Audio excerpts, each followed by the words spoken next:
Seenaa jireenya dhala namaa keessatti waldhabdeen beekamaa fi waan hin oolledha. Waldhabdeen namoota gidduutti uumamu kan dhimma hariiroo hawaasaa yookaan yakkaa jedhanii ta'uu danda'a. Waldhabdeewwan kunneen akka hin uumamne yoo uumaman immoo haala ittiin hiikamanii fi nageenyi namoota dhuunfaa fi hawaasaa akka eegamu gochuuf maloonnii fi sirnoonni adda addaa hojiirra oolaa turaniiru. Nagaan uummata Oromoo biratti dhimma hangafaa fi jireenya ilma namaaf barbaachisummaa olaanaa qabudha. Yaada rimeen Oromoon nageenya irratti qabu bal'aa kan nama dhuunfaa, siyaasaa, naannoo fi samii of keessatti kan hammatudha.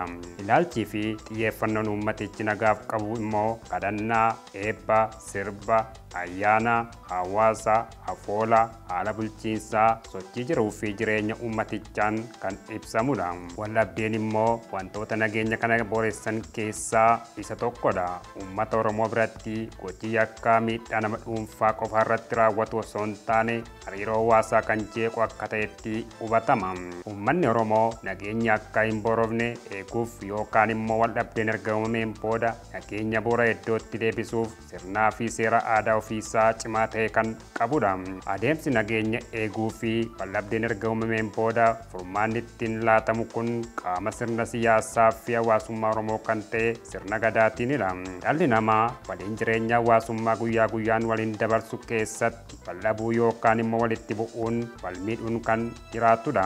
Haa ta'uutii miidhaa walitti bu'iinsaa akka xiqqaatuuf hawaasichi waldhabdee waliin jireenya guyyaa keessatti uumaman kana durdurii kaasee duudhaa fi aadaa ittiin fudhataa ture seera mataa isaatti qabaachaa ture irraa har'as ni qabaata. Fakkeenyaaf duudhaa aadaa Oromoo keessatti namni balleessaa hojjete yookaan lubbuu namaa baase seera ittiin adabamu ni qabaata. Keessattuu uummanni Oromoo duudhaa fi aadaa ganamaa qabuun rakkoo yookaan waldhabdee gidduu namootaatti uumamuu ittiin furuu danda'u sirna aadaa araara ittiin buusu kan mataa isaatti addatti qabaachuun kan beekamudha. Aadaan sirna araara buusuu uummanni Oromoo ittiin waldhabdee hiikaa turee fi har'asitti dhimma ba'aa jiru kunis sirna gumaa jedhamuun kan beekamudha. Harka fuunee akkam jirtu kabajamtoota daawwattoota waliiftii fi qophiilee aadaa keenyaarraatiin immoo maalummaa fi haala raawwii sirna gumaa kanan dubbisee fi odeeffadhe irraa waliin kan barannu ta'a. Hanga xumura qophichaatti faana akka turtan affeeramtaniittu.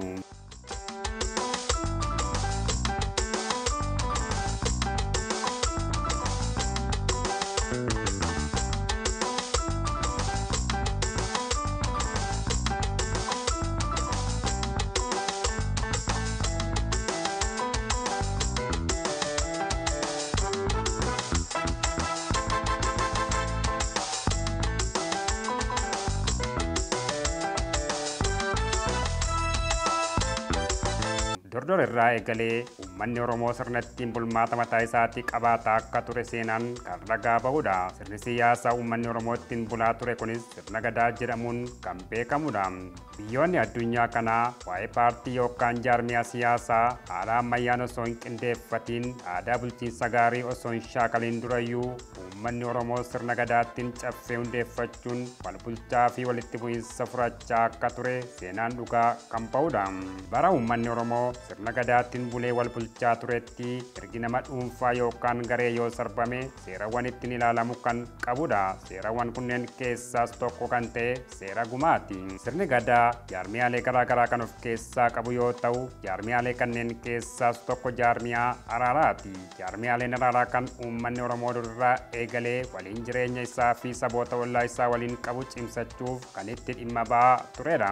Jaarmiyaaleen kunneen immoo gumaa, bokkuu, jaarsummaa, kallacha, caaccuu fi siinqeedha. Gumaan seenaa waliin jireenya uummata Oromoo fi saboota ollaa gidduutti mul'atu keessatti iddoo olaanaa kan qabudha. Gumaan sirna gareen lubbuu baasee fi kan lubbuun jalaa badde kan ittiin walitti araaramanidha. Akkaataa sirna Gadaa keessatti seerri gumaa gatii lubbuu namaa qofaa osoo hin taane uumama lubbuu qabeeyyii maraafillee seera kan qabudha. Gareen warra lubbuu dabarsanii murtee jaarsoliin akkaataa seera gumaa irratti hundaa'uudhaan murteessan raawwataniin kan kaffalamu ta'a. Gatiin gumaa kaffalamus lubbuu badde sana bakka bu'a jedhamee yaadama osoo hin ta'in haala ittiin namni cubbuu hojjete sun cubbuu isaa ofirraa qulqulleessuun warra lubbuun jalaa baddee waliin jaalalaa fi firooma deebisattu jedhamee waan amanamuufidha. Seera gumaa keessatti murtiin darbu akkaataa ulfaatinaa fi salphina balleessichaan kan murtaa'u ta'a. Innis namni tokko yoo nama ajjeese beekaa itti yaadee dhokatee eegee ajjeese moo tasaa ajjeese kan jedhu giddu galeessa godhachuun murteen kan darbudha. Kunis itti yaadee beekee ajjeese yoo ta'e adabbiin kan itti cimuu fi tasa osoo hin beekin ajjeese yoo ta'e immoo adabbiin kan salphatuuf ta'a jechuudha. Kanaaf seerichis nama beekaa yookaan dogoggoree lubbuu baase nama balleessaa ofii amanee fi hin amanne jechuun addaan kan baafatu ta'a jechuudha.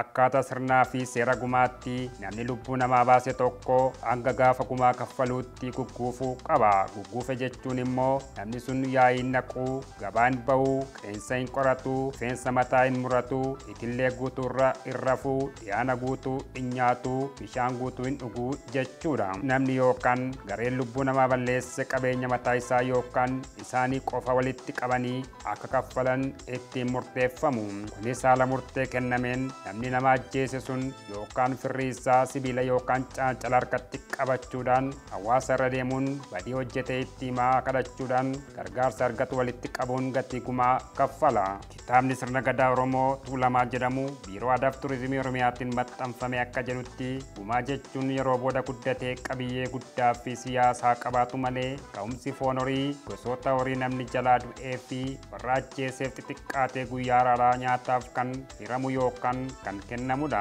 Kun kennamus waan xiqqoo ta'ee gumaa nyaannee jedhama. Gumaan yeroo ammaa hawaasa keessatti kan beekamu araara kan ittiin gaggeessan akkasumas aadaa gatii lubbuu ittiin baasan yookaan jaarmiyaa araaraa ta'ee hawaasichi ittiin tajaajilamaa jira jechuunis kitaaba kana keessatti barreeffameera.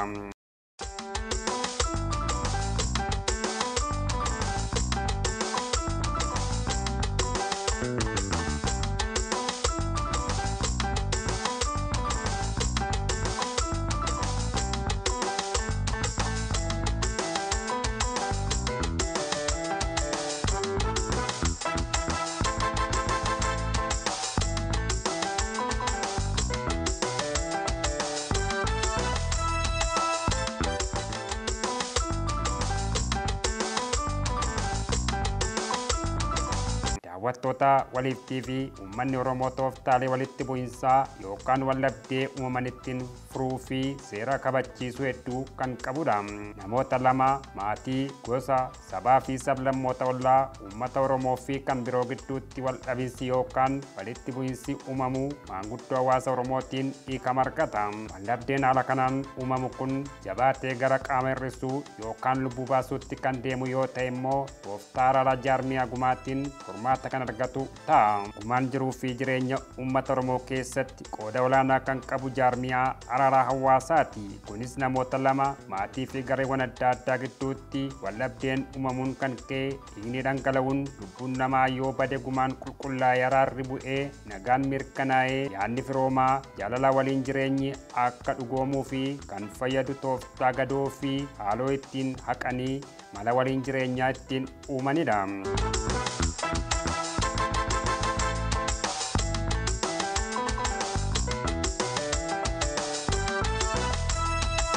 Seera gumaa keessatti namni yookaan gareen lubbuu baasee fi kanneen lubbuun jalaa baate waliin hanga gaafa gumaa baasaniitti gabaa tokko daldaluu, laga tokko ce'uu fi bishaan tokko waraabbachuun wal fuudhuu fi walitti heerumuun waliin firoomuun hin danda'amu.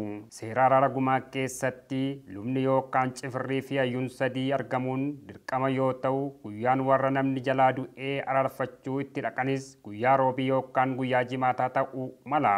Guyyoonni kunis akkaataa seera gumaatti guyyaa dhimma waa'ee lubbuu baddee dubbatan waan ta'eef jedhamee waan amanamuuf ta'uudha. Uummanni Oromoo bokkuu fi caaccuu qabatee waraana ciibsee kan dogoggore gorsee kan jallate sirreessee kan dhiiga namaa dhangalaase adabee kan miidhame wal'aanee yookaan wal'aansisee araaraa fi nagaan kan ittiin buusu firoomaa fi jaalala kan ittiin dhugoomsu keessaa inni tokkoo fi hangafti seera jireenyaa fi mala jireenyaa hawaasummaa kan ta'e jaarmiyaa gumaati. Qabiyyee fi bifiyyee sirna gumaa irratti eenyummaanii fi maalummaan sirna Oromoo kan calaqqisudha. Kanaafuu maanguddoon Oromoo abaaree balleessuu, eebbisee badhaasuu, sagadee araarsuu kan itti danda'u waltajjii caffeeti.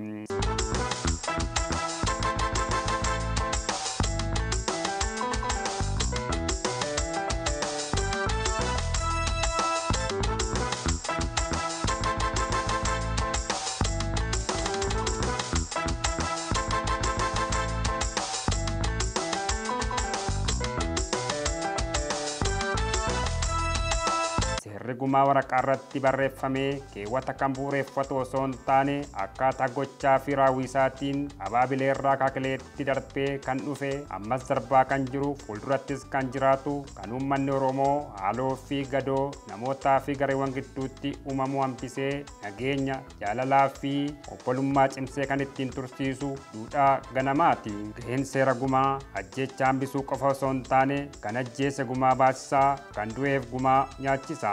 Kaffaltiin gumaas horii yookaan maallaqa yoo ta'u garuu wal jibbuu gadoof wal kakaasuu kan ittiin hambisu nagaa fi firooma kan ittiin dhugoomu inni guddaan duudhaa kakuu fi eebbaati. Sirni kakuu yookaan irbuu fi eebba kanaanis yaadaa fi qalbiin namootaa booji'amee araarri bu'ee nageenyi fi walamantaan mirkanaa'a. Kana booda gabaa tokko daldaluun laga tokko ce'uu fi bishaan tokko waraabbachuun wal fuudhuu fi dhiigaan walitti dabalamuun ni danda'ama.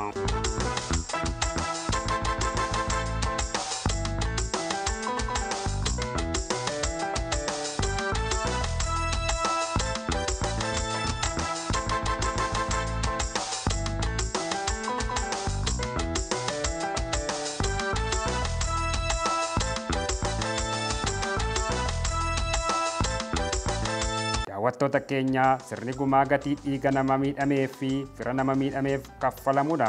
Kunis kan ta'u yoo namni tokko nama gosa isaan alaa yookaan nama saba biraa ta'ee yoo lubbuu baasee fi kan kana fakkaatanidha. Kun kanaan ta'ee osoo jiruu garuu namni tokko maatii isaa keessaa yookaan fira walitti dhiyoo keessaa yoo lubbuu baasee eenyutu eenyuuf gumaa kaffalaa, haala kamiin immoo kaffalamaa, sirna sana eenyutu raawwata kan jedhus gaaffii biraa ta'uu danda'a. Kabajamtoota daawwattoota keenya uummanni tokko jiruu fi jireenya isaa keessatti wal kabajaa naamusaan badiirraa of eeggatee hariiroo gaariin akka waliin jiraatuuf meeshaan madaala sirna uumamaa eegu tokko jiraachuun dirqama ta'a. Sirni madaala eegu kun jiraachuu baannaan ammoo duudhaan, safuun, jifuun walumaa galatti qajeelfamni ittiin bulmaata hawaasichaa akka cabu kan taasisudha.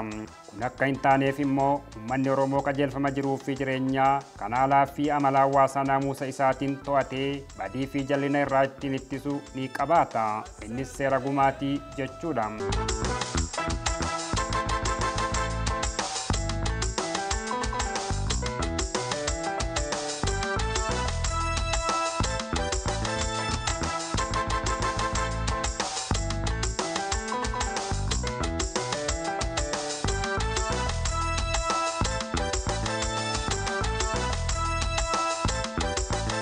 Sirni gumaa seerota gumaa xiqqaa kan ta'an baay'ee kan of keessaa qabudha.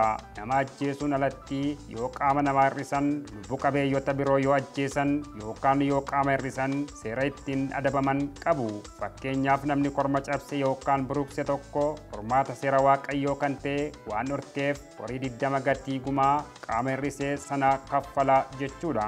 Namni tokko maatii fi fira aantee keessaa yoo lubbuu baase seera gumaa keessatti karaan ittiin ilaalamu ni jiraata. Innis gumaa gondooroo jedhamuun kan beekamudha. Gumaan gondooroo gumaa maatii fi waaqatti araaramuuf baasanidha. Kan lubbuun badde maatii yoo ta'e namni lubbuu balleesse sunis namoota miidhaman sana keessaa tokko ta'a jechuudha.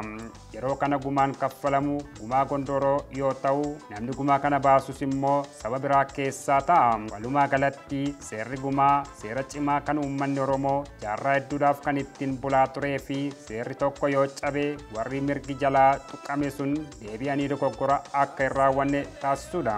Sirni kunis yeroo ammaatti illee Oromiyaa keessatti bakka baay'eetti hojiirra oolaa kan jirudha.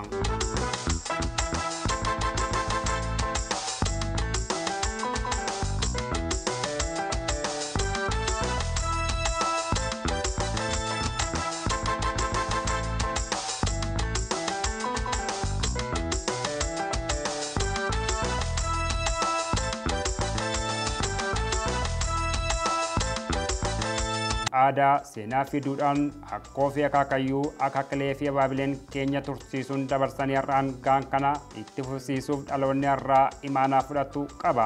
Innis sirreessee barreessee dhaloota dhufuuf ol kaa'uu fi aadaalee dagatamanii fi dhiibbaa adda addaatiin balleeffamanii jiran immoo kunuunsuun dirqama dhaloota har'aatiin ergaa qophichaati. Egaan kabajamtoota daawwattoota waliiftii fi qophiilee aadaa keenya har'aa keessatti akkaataa aadaa Oromootti namni nama ajjeese yookaan lubbuun nama harkatti badde tokko itti gumaa baasu irratti qopheessine isiniif dhiyeessine kan hangammaa ture. Qophicha irraas waa hedduu akka barattan abdiin qaba. Torban qophiilee aadaatiin mata duree biroo qabadheen hanga isiniif deebi'utti hangasittuu nagaatti horaa bulaa deebana.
Yeah.